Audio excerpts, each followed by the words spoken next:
All right, here we go, folks. You know how this goes, don't you? I'll ask 2 questions, and then you and your partner. I forgot they fired me from that show.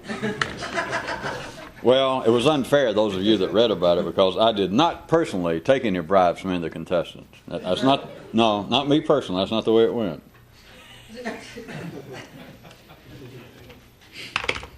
Okay, here we go. And Kyroots said, should I just read them before I even look and see if I want to say anything and then worry about it? Why not? Here we go. And Kyroots said, it's a bumper sticker that someone sighted off the coast of Norway that says, brains don't drive people crazy, people's brains do.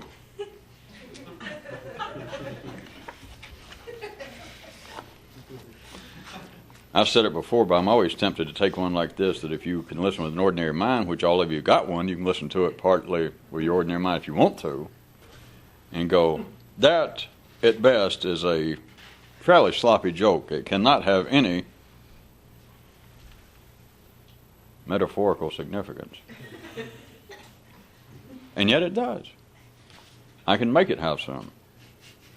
But what I was going to say, if you can listen yourself with one ear, assume one ear regular and one ear high test, revolutionist, non-regular, non-standard, which is really what gets to another Kyroot in here, whether we'll ever get to it and anybody requested it, having to do with somebody who wrote in and said that they just hated metaphors, and way down in there after about 13 different addendums, Kyroot pointed out that those who hate metaphors, if they knew what they were doing, are going to just despise symbols if they ever get to them. See, because metaphors can actually mean, if you're going to be technical about it, can mean what it seems to mean, like you can't teach an old dog new tricks.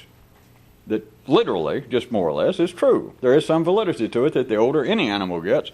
But, of course, when you say it, assuming you're talking about your Uncle Charlie or you or your wife or husband, you're not talking about dogs. So if you can hear with 2 ears, you're talking with 2 tongues is what a metaphor is. That, well, you can hear it said about, well, this was a bumper sticker that said so-and-so. Or you can't teach an old dog new tricks. And if you were sitting here and that was the limit of Kyroot and myself's ability to speculate into unusual realms, that is, to bring up cliches with a nice haircut, so that you think, well, it must be important because I've heard it before. You can't teach an old dog new tricks. And you thought, wait a minute, that means something else. And you didn't like it. The point of that 13th addendum was, an ordinary person, if they finally figure out that, wait a minute, what's being said is not only what's being said, like you can't teach an old dog new tricks, which I know that. I have a dog, and it's hard once a dog gets past a certain age. If you hadn't taught him to heel, if you hadn't taught him not to do it in the floor, forget it. But wait a minute. Just based upon the circumstances where we are, I bet they're talking about something else. And so you can hear it with another ear and think, well, now wait a minute, I didn't come here for this kind of stuff. If you don't like that, you're going to love symbolism. Does anybody remember where we were about the bumper stickers? That is, if you can listen with 2 ears, at least one non-standard, is take these good ones, the ones that are almost a challenge on the surface, and say, well, not even a real funny joke. But if you go past that, if you try to turn it into a metaphor, it absolutely falls apart because it makes no sense. Brains don't drive people crazy. But if anybody wants to fall back upon, which you always do, somewhere your little nervous system staggers around and you want somewhere to lean, you can think about things like guns don't kill people. People kill people. That's one of the more popular ones. So if you wanted to, you could say, well, wait a minute, maybe it's some sort of takeoff on that. Although they don't do takeoffs in Norway. Well, they do, but they don't call them that. They got another name for it, and the name makes your mouth go in such a way that you just bypass it. You don't ever do takeoffs. Well, now if you guys say, well, here I'm about to do a however they... Well, no offense, because many of us are Norwegian, I know, but that's one reason you see so darn few satirists from Norway. Well, that and it's too cold to have a sense of humor. But if you started off, if you looked at it as being perhaps a takeoff on guns don't kill people, people kill people. What'd you do? Back to this one. Brains don't drive people crazy. People's brains do.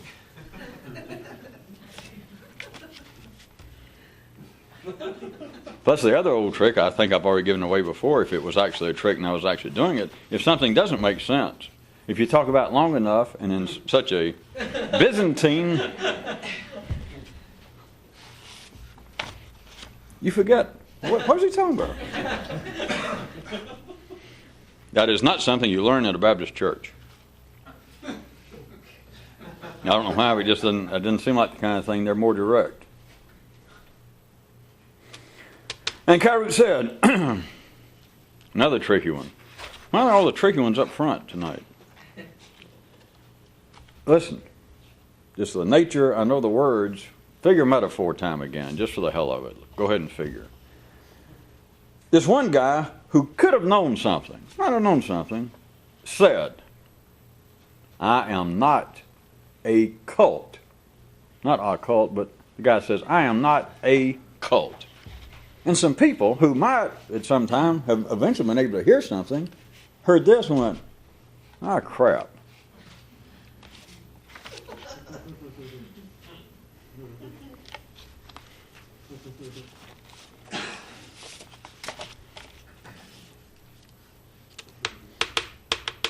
From Kyroots, some more unsolicited info. If you believe that the level of some other person's intelligence is in question or uncertain, you can at least be sure of this. They're as smart as you are. I got to admit, or I shouldn't admit, but I'm speculating. No, I don't even have to do that. To take this Kyroot, I was going to speculate on what he did, but he doesn't pay me to be his historical analyst.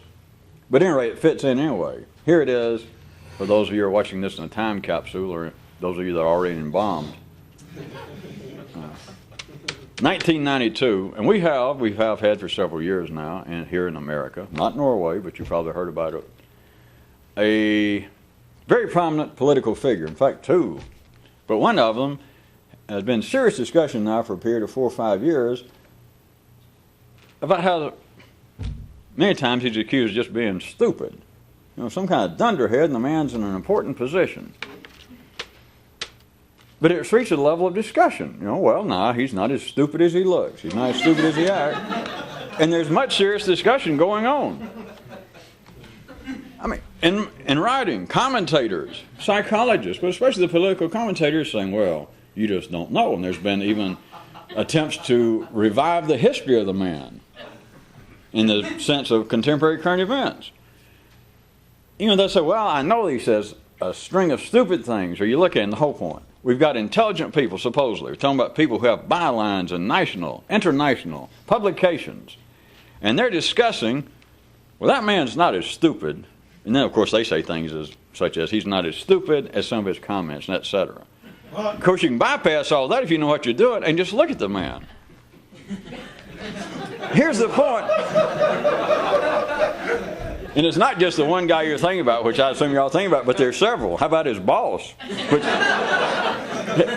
he doesn't get dragged into the conversation. Of course, there's been all kinds of speculation. Nobody's ever come up with this about, they're saying, well, how did he, such an intelligent guy, ever select this stupid guy? And nobody ever comes up with the obvious thing that, well, he's as stupid as he is. He just has a better shot. He has a better act. He's been around long. At any rate, the point being, as you know, it's not important that a particular person I would have said his name, because it's been going on throughout history. You do it inside of you is what I was going to finally get at. But when you've got people, back to disassemble life in a certain way, we have now important, recognized authorities, from psychologists to political commentators, serious people, you know this, that are debating and arguing in print and discussions on television about, well, no, he is not that stupid, or he's not as stupid as we thought. And this, back to the Kyroot. If you look at somebody, now let's make it personal. If you look at somebody, if you were part of this scene going on, which I'm sure that you, sitting around with some ordinary ear watching TV some nights, you've fallen into it, and perhaps they're discussing, well, he's not as stupid when he said so-and-so, that I know on the surface seemed like something, not even worthy of Daffy Duck, says some apologies for him. They said, but what he really meant, and you might be listening, somebody says, nah, come on, anybody in that kind of position has got to have more sense than they ever said that. And perhaps you get sort of caught up, maybe you're taking one side like, yeah, he is pretty dumb. I don't know why they're taking up for him. If you're part of that discussion, I got news for you. Kyroot was nice, saying that if you think somebody else's intelligence is in question, in doubt, uncertain, in other words, open to debate, whether you actually debate overtly or not, that you listen in and join in like, well, yes or no. Kyroot was nice, saying they're as smart as you. I'd have been better. They're smarter than you are. I don't care who it is. That you hear the discussion, well, is this man actually that stupid? Could somebody be that stupid? Not only get up and go to work, but end up in a position of authority. It's astounding. And you sit there watching TV. You don't have to join in, but you sit there, and in any way you join in with that, well, the discussion's closed as far as you're concerned. You just don't realize it. The person, they're smarter than you are. You follow? Now back to something important. People wondering, well, how smart am I? The question's been answered. I don't know where you're looking. Well, what? Did I miss it? No. Well, could I actually be that dumb? It's too late, see. I mean, it's too late to wait for an answer because you don't realize the answer's already there. Jesus, how could... I could not have been that stupid. Let's see. There's nothing. You can go through this forever. You can look for another book. You can go seek professional advice. Pay for it even, which is all like a cover-up. I'll read it one more time. I guess you got it, though. If you believe, if you join in any way, but if you believe that the level of some other person's intelligence is uncertain, in doubt, open to some question that, well, yes, I consider the pros and cons. If you in any way will participate in that, the matter's closed. It's a fait accompli. Because, well, one thing's for sure. I use the nice version, Kyroots. One thing's for sure. They're as smart as you are. You want the crude version? If you're 5'6", everybody in the world to you is 5'6". Well, that's the best you can do. So don't bother trying to cut down somebody else and say, well, I don't know. Thinking about it and after hearing some of the things they've said or some of the things they have been reputed to have said, I'm going to tell you what. Jesus, I'm smarter than that. Is that new tag team of, aren't they philosophers or sociologists say nowadays? Not. Or I think it's Kyroot would say, in your dreams, or as Mr. Sears and Roebuck used to say, in your wish book. And Kyroots said, the truly creative can bear most anything. And after allowing a certain period for, it says here, think time, I assume means, Kyroots went on and added, the truly creative can bear almost anything except, you know what? Of course, the truly creative got to fake it. If you let on, you're done for. Because if you let on, then you want to discuss. They say, well, is that man actually that creative? Isn't a lot of his art, isn't a lot of his music, isn't a lot of his work derivative? Well, what do you mean, well? Well, let me think about it. Well, that'd be nice, except if you're going to do this, you're not thinking about it. If you find it in question, then you're not thinking about it. Of course, that's part of the cover-up. You say, well, let me think about it. Well, let me go read a book on it. Or that's always interested me, and now that you bring it up, that sealed it for me. I've been uncertain, but I'm going back to school now and major in that. In what? Plagiarism? Oh, no, I didn't mean, no, I'm going to major in that field. Oh. And perhaps finally take your graduate, sit before the board, yes, and major in plagiarism. Why do you keep saying that? No, I'm going to major in art appreciation. How you know you passed? Well, I get the answers right. But didn't we go through this just 2 nights ago? Yes, but I didn't think you heard me.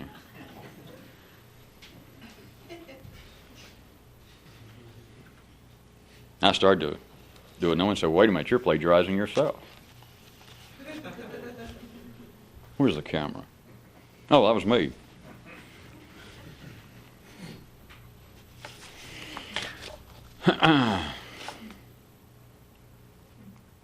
When one guy began to suspect what was really going on, he looked over in the direction from which he was suspecting stuff that the suspicion came from and said, I dare you to say that to my face.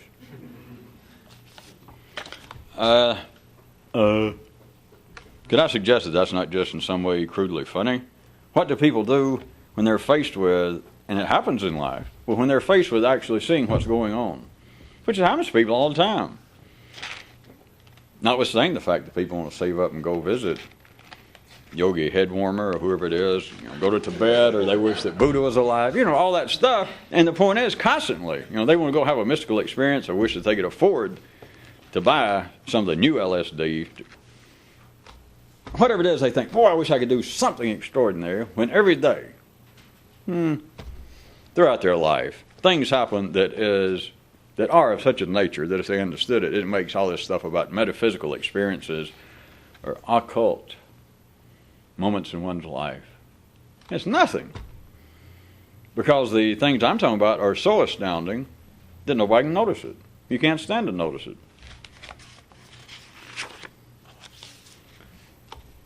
The guy turns into the direction of what he suspects and says, I dare you to say it to my face.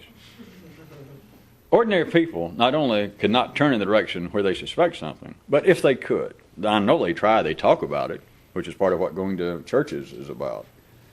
I know they try, but when they try, they do everything but say, I dare you to say it to my face. Because where do they look? They look somewhere where no one can say it to their face. That is, they'll go and pursue a dead thinker.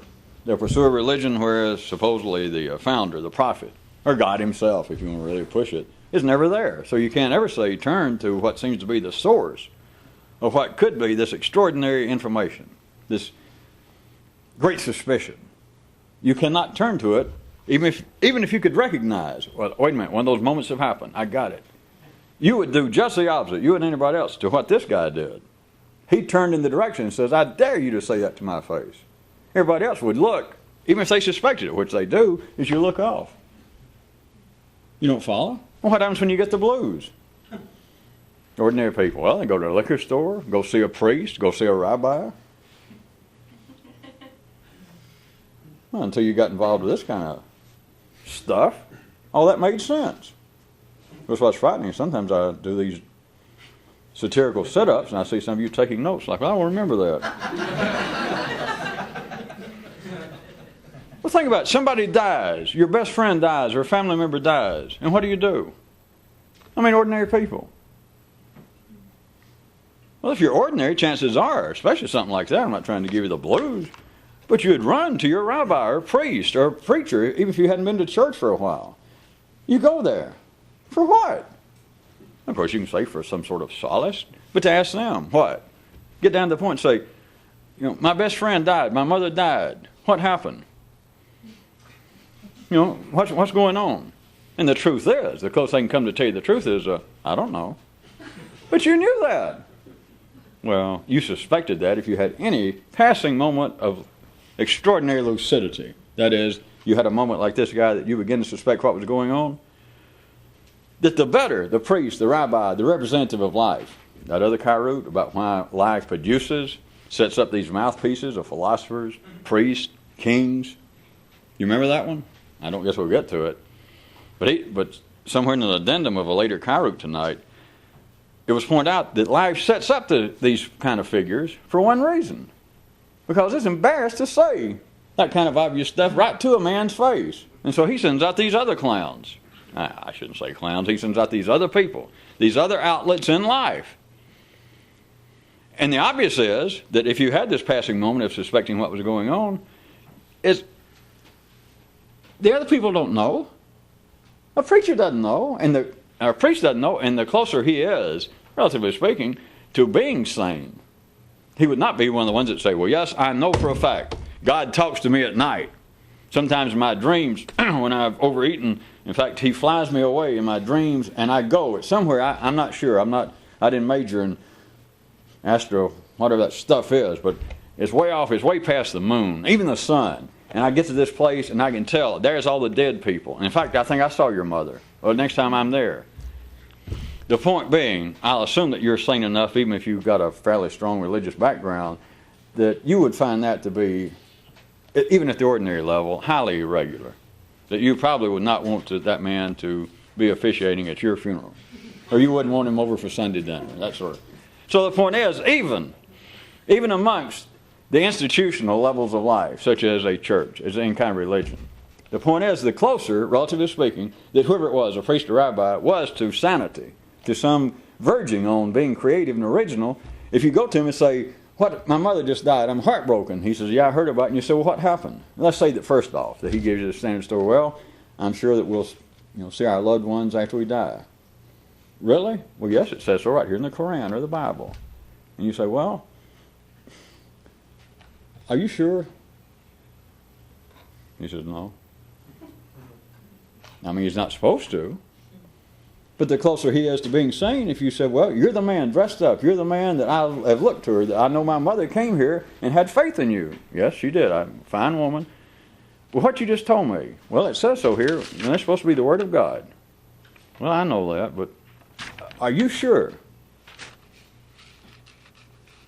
Do you have any reason to know more about where my mother is than I do?" But if you were sane, you knew that. That's what I'm saying. If you ever suspect what's going on, you would not be in a Kyroot. You wouldn't be in this Kyroot, because this guy, when he began to suspect what's going on, did you follow all that? It wasn't going to make you feel bad. But it's the very thing, when people begin to suspect what's going on, like, hey, death, and nobody knows what the hell's going on. Just to stay with that example, what do? You don't do what he does. He turned to where he was suspecting what was going on and said, "Hey, I dare you to say it to my face." In other words, he's pursuing it. Now, other people say they will, which is what makes it all so beautiful all the time, because an ordinary person was falling into this, or you were your ordinary ear, an ordinary person could still object and say, "Well, you're wrong," because people do try to pursue it when it's a time of stress, something life or death, put it that way, that somebody died, and you're terribly upset. People do that. They do want to chase down reality, because they will go see a priest. Just what you said, except they miss it. That is what I just said, because it does seem to be that that's what to do. It does seem that you're chasing reality down even more. Like, well, I am heartbroken, and what I want to do, people call it this. They say, I want to understand death, or I want to understand the purpose of life. And so what do? They would say that, yes, according to your damned old Kyroot, we do that. That I do think, well, I've got to do something. I can't sit here and just cry my eyes out. I've got to do something. I'll go see a priest. I'll go see my rabbi. And it sounds right. And as you know, I'm not certainly here to tell anybody that that's not right. That's what you're supposed to do. But as far as you're going somewhere trying to say, hey, reality, look me in the face, if it's possible, you've gone the opposite direction. Not because I say so, but the reason I set it up for those 4 or 5 minutes is you know that. Even people out there in TV land. Well, if you don't know that, you don't know anything. It's no offense to the priests. They're in the same business as everybody else. But if you go to them and say, I am trying to understand what went on, what's going on about life, can you help me? They'll have to go through the several stages, the same way as anybody else. You go into your local Oldsmobile dealer and say, the transmission is making funny noise, can you fix it? And they say, well, sure, certainly. Look up here, we are an authorized GM dealer. And you say, wait a minute, this is making noise, like my uncle did just before he died of lung cancer. And they go, well, we got a book here that gets through all that. It's not going, Smoke is coming out from the ashtrays and the cigarette lighter. Do you actually know what's going on? The service manager would have to say, as the priest would, if you ask him 1 or 2 questions, like, do you really know? Because the priest says, well, I got a Bible here. It says right here where you go when you die. It says, we'll join our loved one. The service manager says, I got the GM handbook. Look at that motherfucker. Look at that thing is 600. It covers everything. And you say, but does it cover your car going, and smoke coming out of the ashtrays? And he just like the priest, would finally have to say, and I thought maybe that'd help, because that's true. Just ordinary people are smart-ass enough and cynical enough nowadays that you figure, well, anybody in a service business, a plumber, you call him up and say, can you fix my plumbing? He's going, and he says, you on an Oldsmobile? And you say, no. Well, you ask him on the phone, or you say, my TV won't work. And he said, well, I can fix it. And you say, there's no doubt. Yes. Well, how much do you charge come over? $100? And there's no doubt you can fix it. Don't you worry, I guarantee it. And they don't give a damn. They're going to come over and charge you $100 if it don't work. They got a story. And so everybody go along with that. But then you start thinking about, well, a family member died, and you ask a priest or a rabbi, an imam about, well, do you know what's going on? And they're supposed to say yes. And you believe that this is trying to look what you suspect about life or your interest in life, that you're trying to look it in the face. But contraire, Pierre, you're looking in the opposite direction as much as possible. Because you're going to a place, the point was you're going to a place that even you, in some temporary moment of, you know what? Clarity.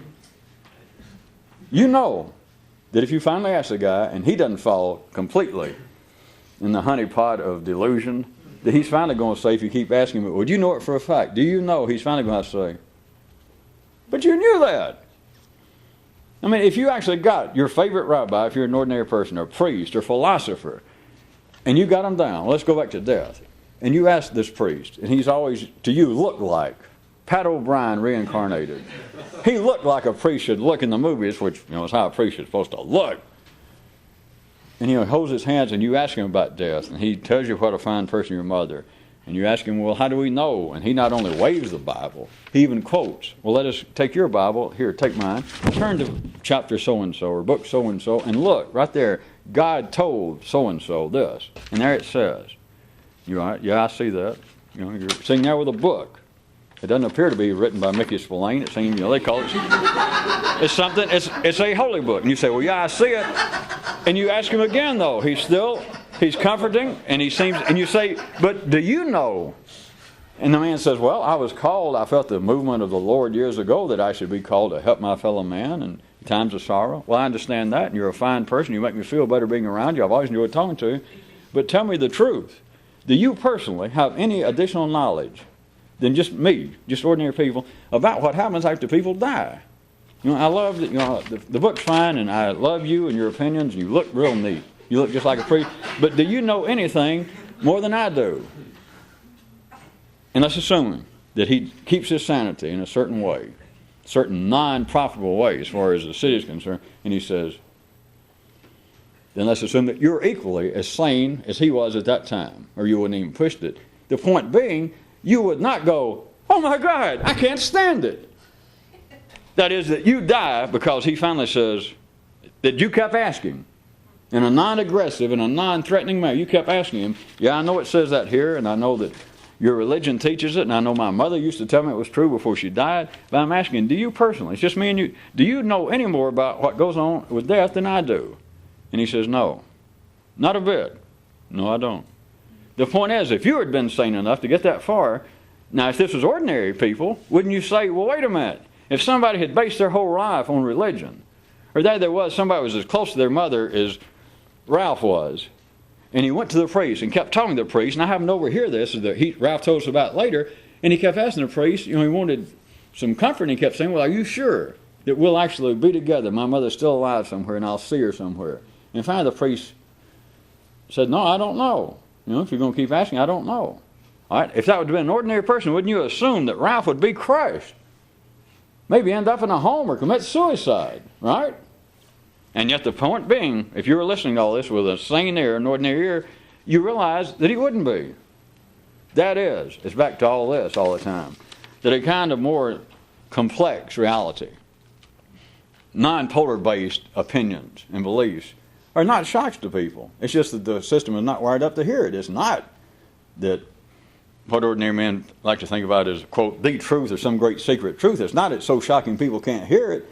It's just not wired up to fit into whatever contemporary times are going on. Because it's not shocking. Contrary, people go, well, yeah. But Jesus, who wants to hear this? What's the benefit? None. Bye.